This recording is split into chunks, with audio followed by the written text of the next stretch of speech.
Bonsoir et bienvenue à notre séance ordinaire du Conseil d'arrondissement pour le mois de mai. Good evening. Welcome to our council meeting for May 2019. On commence tout de suite avec notre commandant Bigra et M. Maheu avec l'SPVM. Bonsoir, messieurs. On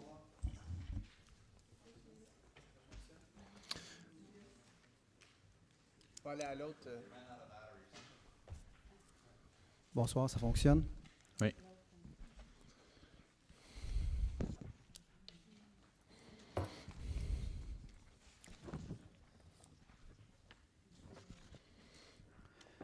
Alors, je vais commencer par ce qui est d'actualité, les inondations. Le SPVM, on était très, très occupés, autant comme tous ici, là, comme même les membres du conseil, qu'on s'est croisés à quelques reprises.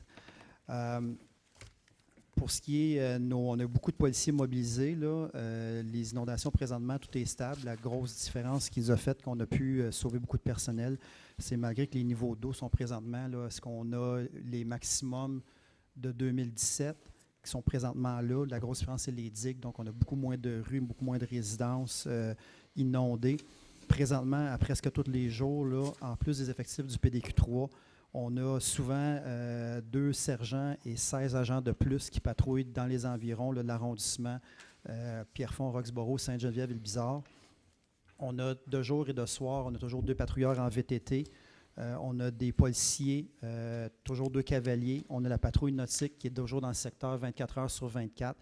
Les policiers travaillent sur les 12 heures en alternance. Nous avons aussi de 3 à 5 policiers communautaires qui font dans une équipe multidisciplinaire avec les travailleurs sociaux, avec des pompiers du CIM pour faire de la prévention et faire du porte-à-porte. On a un commandant qui est toujours avec au poste de commandement du CIM. Puis, on a aussi à la bibliothèque ici un centre secondaire avec un commandant qui est là, superviser les opérations. Et en plus de moi, au PDQ3, on a un autre commandant sur le terrain pour gérer les opérations. Donc, ça fait beaucoup de monde. Comme je dis, un minimum 2 sergents, 16 agents pour la patrouille. Souvent, on a un sergent avec 6 agents pour la circulation, pour les rues qui restent bloquées. Au plus fort des inondations, on avait jusqu'à environ 40 agents de patrouille et près au-dessus de 35 policiers de circulation quand on a eu beaucoup de rues bloquées. Donc, on a eu beaucoup de patrouilles. Donc, on a été capable de répondre à tous nos appels. On a même eu un petit peu une baisse à cause de tous ces policiers-là qui étaient présents dans le secteur. Les opérations du PDQ3 n'ont pratiquement pas été impactées. Les seules choses qu'on a dû fermer l'accueil des citoyens au poste, donc on ne peut pas prendre de rapport au poste de police. C'était juste à cause d'accumulation sur le boulevard Pierrefonds, mais nos opérations régulières, nos policiers cette année, il y a 2 ans, on avait été obligé de fermer complètement le poste, donc ce qui augmentait un petit peu notre réponse, notre temps d'appel. Mais je tiens à souligner, là, on a une très belle collaboration des gens de l'Arena en arrière qui nous ont permis d'utiliser leur stationnement. Donc, on a pu garder nos patrouilles à partir du PDQ3, donc pour donner une meilleure réponse aux citoyens. On reste vigilant. Comme vous le savez tous, les niveaux peuvent toujours augmenter. On est à la merci de la météo, mais on est en très, très bonne collaboration avec le CIM, les travaux publics, et on maintient ce qu'on appelle des plans de mobilisation, des effectifs augmentés pour minimalement le reste de la semaine, et c'est réévalué à chaque jour avec nos policiers. On a des spécialistes là, en mesure d'urgence qui surveillent ça de très près. Ce qui m'amène au point de vue de la criminalité, c'est relativement tranquille dans le secteur. On n'a pas de hausse marquée. Même en général, au point de vue des accidents, on a une légère baisse. Point de vue des délits de fuite, si on compare avril 2018 à 2019, au point de vue des délits de fuite, on a pratiquement la moitié de l'année passée, peut-être avec l'accumulation d'eau, moins de véhicules qui sont circulés. Sinon, là, les introductions par effraction, légère baisse, mais quand même, on ne parle pas beaucoup. Là. Dans un mois, on a une moyenne d'environ une dizaine par mois. On parle de 2017, on avait environ 11. Cette année, on en a comme 9, si on compare les mois par mois. Donc, on fait beaucoup de prévention et nos policiers sont là sur le terrain. Pour ce qui est des plaintes de circulation, encore, c'est stable. On n'a pas eu beaucoup de nouvelles plaintes. C'est sûr que dans un contexte particulier des inondations, on n'en a pas eu beaucoup de nouvelles plaintes, mais nos policiers ont été quand même faits. Au dernier conseil, là, on m'avait parlé surtout de la rue là, des environs de General Brock, 17e Avenue, la rue Harwood. Il y a des opérations qui ont été faites dans le dernier mois, là, juste sur ces intersections-là. Là, c'est environ au-dessus d'une douzaine de constats qui étaient donnés. On nous avait parlé aussi de Pierrefonds, Jacques Bizarre, qui était un petit peu problématique. On avait eu des plaintes. Malgré que le boulevard était fermé, là, on a fait quand même plusieurs opérations. Donc, au-dessus de près d'une trentaine de biens ont été donnés dans le dernier mois-là. Alors, on dit aux gens de faire attention, là, la lumière rouge puis les signalisations, il faut continuer à faire attention, là, ça peut causer des accidents. Alors, ça fait pas mal le tour. On avait aussi reçu des plaintes pour l'école aussi, Terry Fox. Il y a eu des patrouilles préventives qui étaient faites, pas de billets qui étaient donnés, beaucoup de présence policière. Mais selon nos observations, ce n'était pas plus problématique là, que d'autres écoles. Là. Il y a un billet dernièrement qui était donné. On dit aux gens de faire attention, les autobus scolaires, ça c'est quelque chose que si vous faites prendre, il y en a un qui était donné, 9 points de démérite. C'est sûr qu'on ne donne pas de chance à ça parce que c'est pour la sécurité des petits-enfants. Merci, Monsieur le commandant. Je vais laisser l'agent parler des affaires communautaires. Merci, bonsoir. Ça ne sera pas bien long. Deux petits Bonsoir. points concernant les relations et visites dans les écoles. On a eu beaucoup de demandes pour la cybercriminalité et la sécurité routière. Alors, les agences communautaires ont visité dans le dernier mois l'école Socrate, Personnage, Kingsdale, Personnage et Saint-Gérard. Alors, les sujets, comme mentionné, ont été discutés avec eux pour l'intimidation et la sécurité. Un autre petit point, les policiers vont être présents cette semaine au Grand McDon. Alors, on va avoir un kiosque pour accueillir les gens au niveau du communautaire et de prévention du crime avec les clients qui vont passer pour cette journée, mercredi le 9 mai. Merci. Merci, M. Mailleux. Je n'ai pas de questions nécessairement. J'ai juste un mot de remerciement. Je voulais juste vous féliciter, Monsieur le commandant, parce que vous étiez sur le terrain tous les jours. On voyait aussi les agents de notre poste de quartier et je les félicite sincèrement et les autres qui sont venus de d'autres postes. C'était pas facile le travail, c'est pas fini encore, on est en état d'urgence encore, mais c'est juste simplement pour vous dire merci pour le travail que vous avez fait déjà et le travail que vous allez faire cette semaine pour vraiment protéger nos citoyens. Merci. Question de la part de notre conseil. Monsieur Gignac.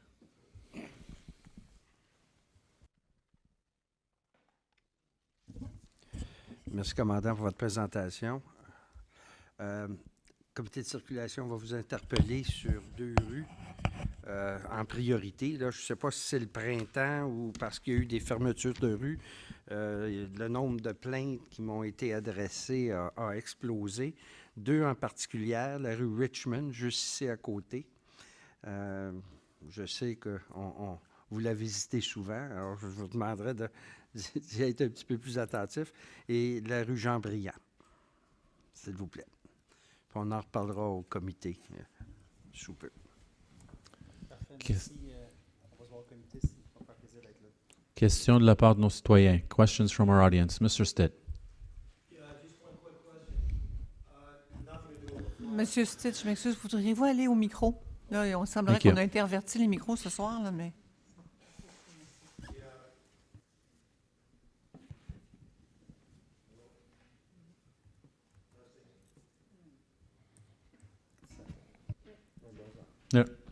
Yeah. Okay. So,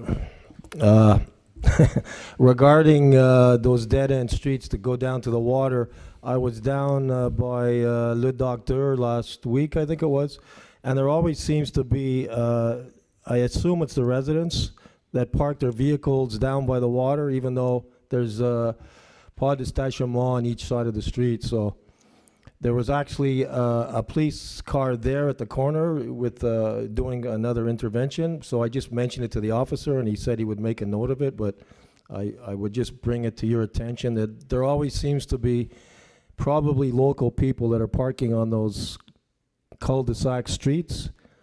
That day there was actually a cube truck hooked up with a boat behind it, and 2 other vehicles. Which street, Mr. Stitt? This was Le Docteur, off of Reboisé.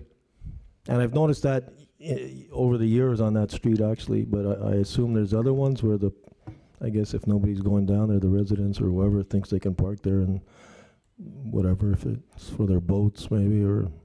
Well, I think the Anyways. commander has taken note of Yeah, that. thank you. Thank you, Merci. sir. Thank you. D'autres questions? Other questions? Merci beaucoup, messieurs. Bonne soirée. Juste pour Oui. spécifier, all in the flooded area, there was permission given because people had to take their car out of their driveway, especially if they have slanted driveway or underground garage. So it was allowed, even if it was no parking area, to leave the car there so they won't be flooded because people have no places to go. It's a extreme measure, so that's why. And we have officer from all around Montreal, so try to explain this is there and not there. So this is a problem that should go on our own once the water. So so that's why there was a lot more tolerance given because of the flood. Merci, messieurs. Bonne soirée. J'ai quelques notes avant qu'on commence avec le conseil municipal de l'arrondissement. J'avais mentionné la dernière fois, ça fait plus d'un an à peu près qu'on travaille avec les responsables d'EXO, qui est le REM, le nouveau train. Et je vous rappelle que le mercredi 5 juin, les représentants du projet du REM s'arrêteront à Pierrefonds-Roxboro dans le cadre d'une tournée d'information qui se tiendra dans les villes et arrondissements touchés par l'aménagement du réseau de train. On vous demande de surveiller les annonces pour savoir où et à quelle heure, mais on vous encourage de participer en grand nombre, surtout les gens qui demeurent près des stations, c'est-à-dire Roxboro et les gens autour de Sunnybrook. Les autres aussi sont les bienvenus, mais la plupart des gens touchés directement, c'est les gens qui demeurent vraiment autour de ces gares. On a annoncé, et c'est déjà publié partout, l'ouverture officielle de la bibliothèque, de la nouvelle bibliothèque, c'est le 23 mai. On va avoir des activités entre le 23 et le 26 mai inclusivement. Je vous encourage encore de venir voir quel... j'ai pas le mot nécessairement de dire, on est tous un peu fatigués, vous pouvez imaginer, mais c'est une bibliothèque qu'on n'a jamais vue avant, ailleurs, et on est très, très fiers de notre arrondissement et cette bibliothèque. Je voulais dire que depuis le début de la crue des eaux, la majorité des employés de l'arrondissement sont mobilisés sur le terrain afin d'aider des équipes d'intervention à limiter le nombre de sinistrés et de minimiser les dommages. Si certaines opérations courantes sont au ralenti, et je parle de nettoyage des parcs, les rues, aménagement des plateaux sportifs, etc., elles seront de retour à la normale dès que la situation sera rétablie. Et nous vous remercions pour la patience. Et la raison pourquoi je dis ça, c'est que effectivement, on arrive à l'été, on a des organismes, des associations qui utilisent pas juste les terrains, mais les bâtiments aussi de la ville.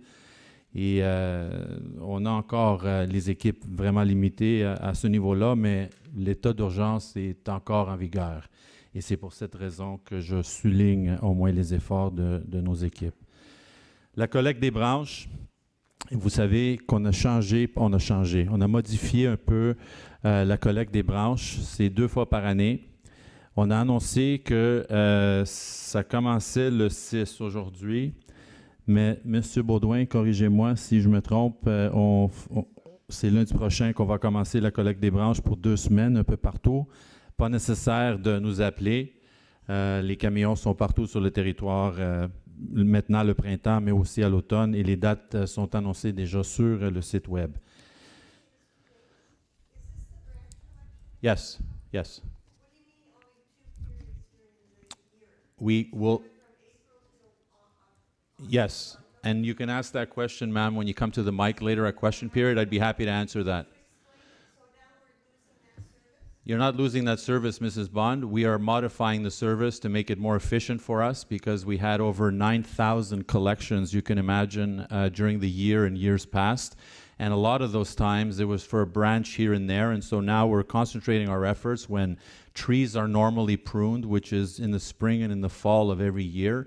And with the publicity that we've put in place, everyone has responded to it already positively, and they will make sure that they put out their branches in a period of time that makes it not only more efficient for us and also more efficient for themselves, and not have our teams go around aimlessly through the community sometimes to pick up a branch here and there. And like I said, the main pruning period for trees is normally in the spring and in the fall.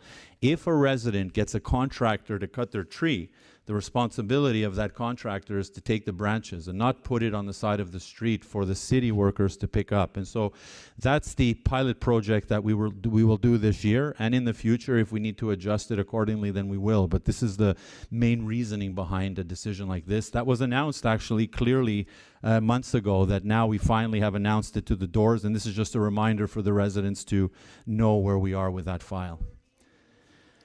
It's everywhere, Mrs. Bond, and we make sure that we publicize everything, as you know, and the communication has already been put out to that effect. And if you've missed it, it's already on our social media and on our website that lists it accordingly. Vivre à Pierrefonds-Roxboro, c'est le revue municipal qui va sortir le 13 mai à la porte. Si jamais vous n'avez pas le revue municipal, je vous encourage de venir ici à l'Hôtel de Ville et même de nous appeler. Call us if you haven't received the booklet, because that also determines the deliveries. Make sure that everybody is receiving these books, and we're paying for this service, and sometimes if you don't get it, we'd like to know about it in advance. Je voulais aussi, en terminant, parler des inondations. Vous savez très bien, on avait beaucoup d'enjeux cette année. Ça fait 2 ans que l'arrondissement travaille sur des mesures pour minimiser l'impact dans la communauté. On avait en 2017 752, je crois, résidences inondées, les rues complètes inondées, des maisons, des sous-sols, you name it. Cette année, parce que l'arrondissement était proactif, on a dépassé les seuils de 2017 par beaucoup. Et je vous dis qu'on a une cinquantaine de maisons inondées. La plupart, c'est par la nappe phréatique, mais les autres sont situés vraiment dans le secteur ouest, sur la rue Lauzon. Ça veut dire que l'arrondissement, on a dédié 100% de nos ressources, pas juste maintenant pendant la crise, mais il y a 2 ans, pour vraiment faire des correctifs sur le terrain et de prendre des mesures nécessaires pour protéger les secteurs visés. Je commence par une félicitation à notre maestro, M. Jacob, pour son leadership.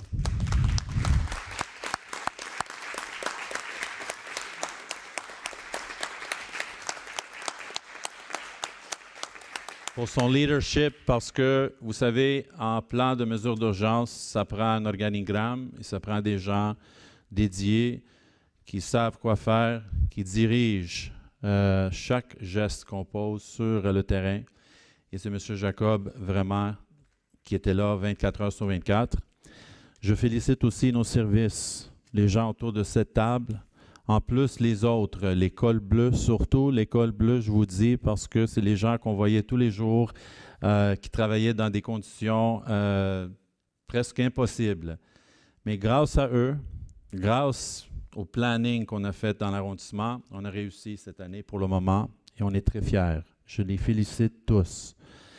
Je vous dis aussi, on avait beaucoup de personnes qui travaillaient ici, presque 100% de nos employés travaillaient ici à l'arrondissement. Des gens qu'on ne voyait pas nécessairement sur le terrain, mais les gens dédiés quand même qui étaient ici 24 heures sur 24.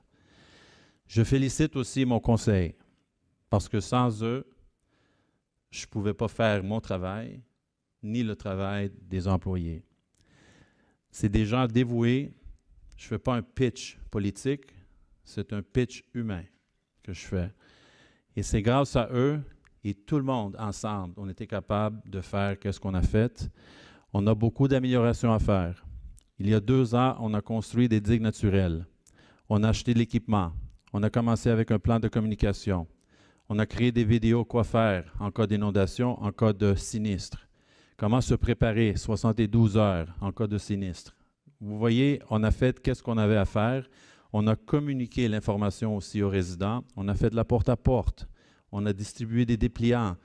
Écoutez, c'était vraiment un travail d'équipe. Je félicite aussi les agents du CIM, c'est le Service incendie de Montréal. Sûrement, vous avez vu les gens un peu partout sur le territoire, l'SPVM, le CIUS, la Croix-Rouge et les autres.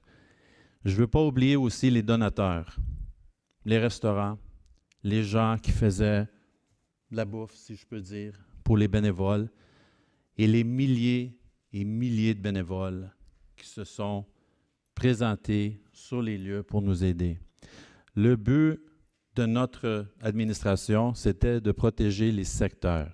Ça veut dire les digues que vous avez vues un peu partout sur le territoire, surtout au bout de la rue, la lande, etc. Le rôle des bénévoles, c'était aider les résidents. On ne pouvait pas commencer les bénévoles trop tôt. On a commencé quand les bénévoles étaient en besoin. Et là, on recevait des appels des résidents. Puis là, M. Langevin qui a pris la relève, la responsabilité de gérer tout ça, bien sûr avec M. Gignac et Catherine et Mme Leroux. Ça a très bien fonctionné. L'autre chose qu'on a faite, on a distribué des palettes de sable à chaque résidence, bien à l'avance. On a créé un plan d'intervention local qui gérait le début de chaque intervention et qui nous disait quoi faire parce qu'on a créé ça à l'avance avec les adresses qu'on a ciblées dans ce document. Et il faut le dire aussi, on avait commencé le plan d'intervention à peu près une semaine avant que la Ville de Montréal avait dit que c'était le temps pour commencer le plan d'intervention. On est très fiers de ça. Merci beaucoup à vous tous et merci à nos résidents pour leur patience.